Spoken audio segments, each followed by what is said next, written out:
کوئی دیکھنے والا نہیں ہے، گناہ کے مواقع موجود ہیں، ذرائع موجود ہیں، اپرچونٹیز موجود ہیں. اس موقع پر ایسی ولنریبل پوزیشن میں جب اس کے پاس سب کچھ ہے، کوئی روکنے والا نہیں، اپنے پرنسپلز اور اپنی ویلیوز کے لیے، اپنے رب کو راضی کرنے کے لیے، اللہ کی حیا کے لیے ایک بندہ اگر گناہ کو نہ کر دیتا ہے نا، یہ انسان کو اتنا سیلف کانفیڈنس دیتا ہے کہ آپ امیجن نہیں کر سکتے.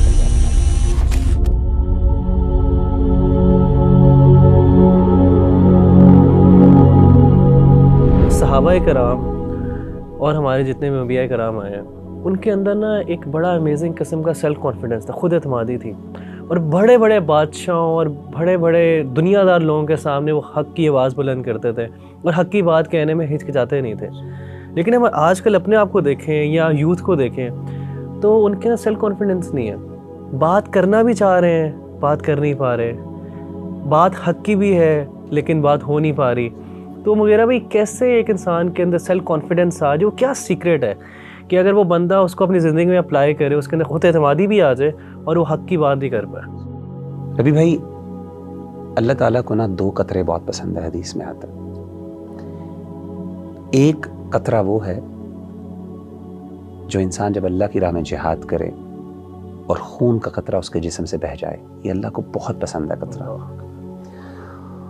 اور دوسرا قطرہ جو اللہ کو سب سے زیادہ پسند ہے وہ یہ ہے کہ انسان اکیلے میں اللہ کے سامنے روئے اور اس کی آنکھوں سے آنسو نکلیں. یہ جو آنکھوں سے آنسو نکلنا یہ اللہ کو بہت پسند ہے. میری نظر میں سیکرٹ جو ہے نا خود اعتمادی کا، اور ایسا کانفیڈنس کہ جس میں انسان سمجھے کہ میری سامنے بادشاہ بھی کچھ نہیں ہے، انسان اپنے آپ کو اتنا بڑا سمجھے، یہ تبھی ہوتا ہے جب انسان کی خلوت پاک ہو جائے، انسان کی آئسولیشن پاک ہو. یعنی دروازے بند ہو گئے ہیں، پردے ڈل گئے ہیں، کوئی دیکھنے والا نہیں ہے، گناہ کے مواقع موجود ہیں، ذرائع موجود ہیں، اپرچونٹیز موجود ہیں گناہ کی، لیکن انسان اللہ سے حیا کھا لے، اسے اس بات کا احساس ہو کہ میرا رب مجھے دیکھ رہا ہے، اس کو اپنے آپ سے شرم آئے. اپنے آپ کو دیکھیں، ہر بندہ چاہتا ہے اپنے آپ کو اچھا دیکھنا، کوئی بندہ برا نہیں دیکھنا چاہتا.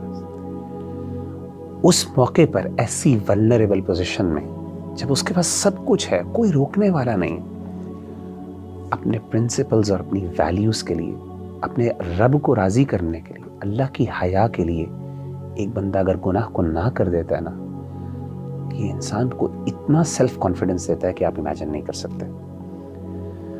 نبی صلی اللہ علیہ وآلہ وسلم کی بڑی پیاری حدیث ہے، آپ نے فرمایا کہ 7 یظلهم اللہ فی ظلہ یوم لا ظل الا ظلہ. 7 قسم کے ایسے لوگ ہیں جن کو اللہ قیامت کے دن اپنے عرش کا سایہ نصیب فرمائیں گے، جب اس دن اس سائے کے علاوہ کوئی اور سایہ نہیں ہوگا. ان 7 میں سے ایک شخص رجل ذکر اللہ خالیا ففاضت عیناہ، ان میں سے ایک شخص وہ ہوگا جو اکیلے میں اللہ کو جس نے یاد کیا اور اس کی آنکھوں سے آنسو بہہ پڑے. ابھی بھائی یہ بہت بڑی بات ہے. آئسولیشن، لوگوں کے سامنے نیکی کرنا، میں یہ نہیں کہتا کہ لوگوں کے سامنے نیکی کرنا کوئی مشکل، کوئی آسان نہیں، کوئی مشکل ہے، اس کا بھی اجر ہے. ظاہر ہے انسان کی کچھ نیکیاں ایسی ہیں جو ایک سوشل سیٹنگ میں ہوتی، لیکن اصل انسان کے کردار کا پتہ چلتا ہے جب انسان اکیلے ہوتا. میں بتاؤں، اور میں سمجھتا ہوں کہ کسی بندے کا اصل تقوی اور اصل کردار تبھی جج ہو جاتا ہے جب وہ بندہ اکیلا ہوتا ہے. اور میں بتاؤں، انسان کی سب سے زیادہ خلوت کو دنیا میں جاننے والا کون ہوتا ہے؟ انسان کی وائف ہوتی ہے، بیوی. اللہ کے بعد اللہ کو تو پتہ ہی پتہ، دنیا کے اندر انسان کی خلوت کو سب سے زیادہ جاننے والا انسان کی بیوی ہوتی ہے. تاریخ کے اندر نبیوں کے بعد اگر کوئی ذات، صحابہ کو بھی نکالنے چلیں، ہمیں کون سی ایسی ذات ملتی ہے کہ جس کی بیوی جو ہے اپنے شوہر کے کردار کے بارے میں بات کرے؟ میں ایک مثال دینا چاہتا ہوں سیدنا عمر بن عبدالعزیز رحمہ اللہ تعالیٰ عنہ کی، جن کو 5ویں خلیفہ راشد بھی کہا جاتا ہے.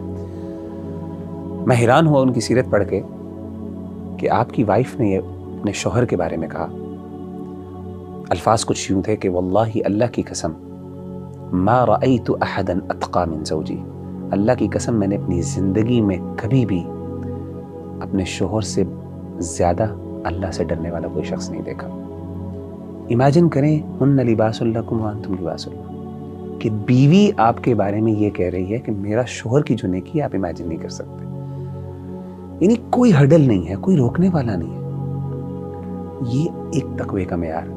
انسان جب تقوی کے اس لیول پر ہوتا ہے تو اس وقت انسان کو جو اعتماد نصیب ہوتا ہے اور اللہ کی طرف سے جو انسان کو خود اعتمادی گفٹ کی جاتی ہے, میں کہتا ہوں یہ با کردار آدمی ہوتا ہے. یہ بندہ ہوتا ہے جو بڑے بڑے بادشاہوں کے سامنے حق کے لیے ڈٹ جاتا ہے, جس کے لیے اپنا آپ, جو اپنے آپ کو نیچا کر دے, جو اپنے آپ کے خلاف ڈٹ جاتا ہے, وہ پھر دنیا کے خلاف بھی ڈٹ سکتا ہے. سب سے مشکل تو اپنی ذات کے خلاف کھڑا ہونا ہوتا ہے.